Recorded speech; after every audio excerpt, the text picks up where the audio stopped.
Olá, meu nome é Ana Paula Fidelis, eu sou estudante de Engenharia Florestal e eu vou apresentar meu trabalho de iniciação científica intitulado Morfologia Funcional de Frutos, Sementes e Plântulas de Espécies Nativas da Floresta Umbrofilamista Aluvial. Meu orientador foi o professor Nelson Luiz Cosmo e o meu estudo faz parte de um projeto de pesquisa que busca estudar a ecologia funcional de plantas nativas. Então, para começo de tudo, um atributo funcional é uma característica fenotípica de um organismo que representa uma resposta desse organismo à variação do meio em que ele está inserido. E tem estreita relação com os papéis que esse organismo desempenha no ecossistema. Então, quando a gente fala de papel, a gente está falando de nichos ecológicos. E os nichos ecológicos influenciam diretamente o funcionamento e o desenvolvimento dos ecossistemas. Então, da mesma forma que os organismos sofre influência do meio, o meio sofre influência do organismo. Mas o meu trabalho, mais especificamente, busca estudar os atributos funcionais dos frutos, das sementes e das plântulas, visando interpretar quais são as estratégias de dispersão, germinação, sobrevivência e estabelecimento das espécies nesses locais. Então, a área de estudo a gente definiu como sendo a área da Repar, localizada em Araucária, por já ter alguns estudos sendo desenvolvidos lá. A tipologia florestal que ocorre lá é a Umbrófila mista aluvial. E para a seleção das espécies, a gente usou o levantamento fitossociológico realizado por alguns autores, que nos levou a uma lista de 47 espécies que estão distribuídas em 25 famílias. Os dados foram levantados em literatura científica, ao todo foram constados 65 trabalhos e também foi feita a coleta de material reprodutivo de frutos e sementes para ilustrar o que estava sendo estudado. Então, os frutos e as sementes foram caracterizadas em atributos morfológicos, ecológicos e fisiológicos, como o tipo do fruto, se a semente tinha bastante ou pouco endosperma, se o fruto se abria ou não para liberar a semente, como era dispersa essa semente, se era pelo vento, se era pelos animais, se as sementes possuíam dormência ou não, qual era a longevidade dessas sementes, qual era o grupo sucessional dessas espécies.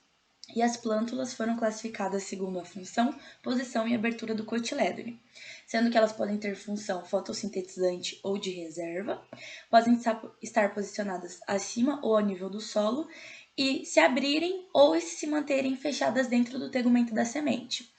A junção dessas três características geram 5 tipos morfofuncionais possíveis de plântulas, que estão estritamente ligados à estratégia de estabelecimento das espécies na sua fase de desenvolvimento inicial.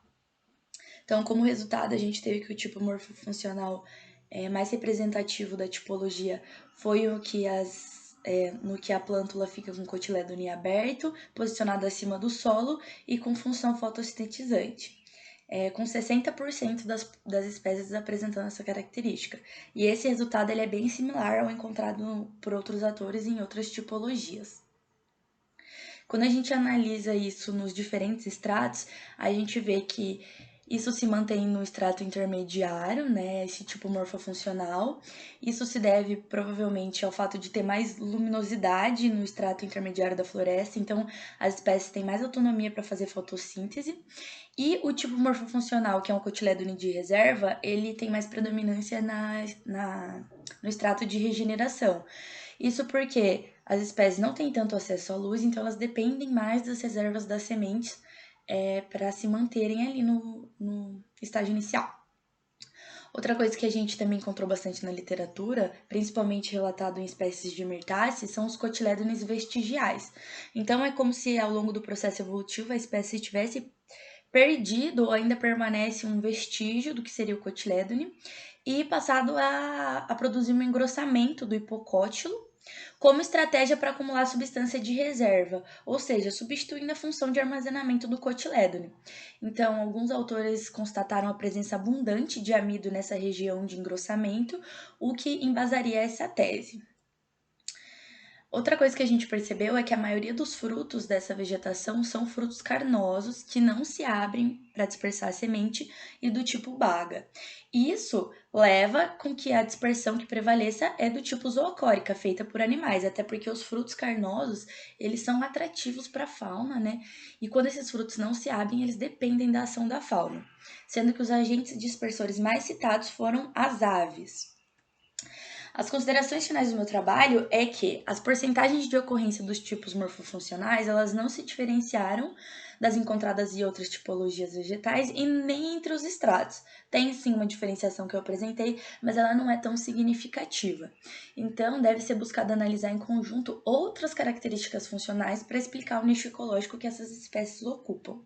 Além disso, a recomendação de mais estudos nessa área, porque a gente percebeu muitos dados insuficientes na literatura para uma análise comparativa ao nível de comunidade. Eu agradeço a atenção, isso foi um pouco o resumo do meu trabalho, espero que vocês tenham gostado e aqui estão as referências.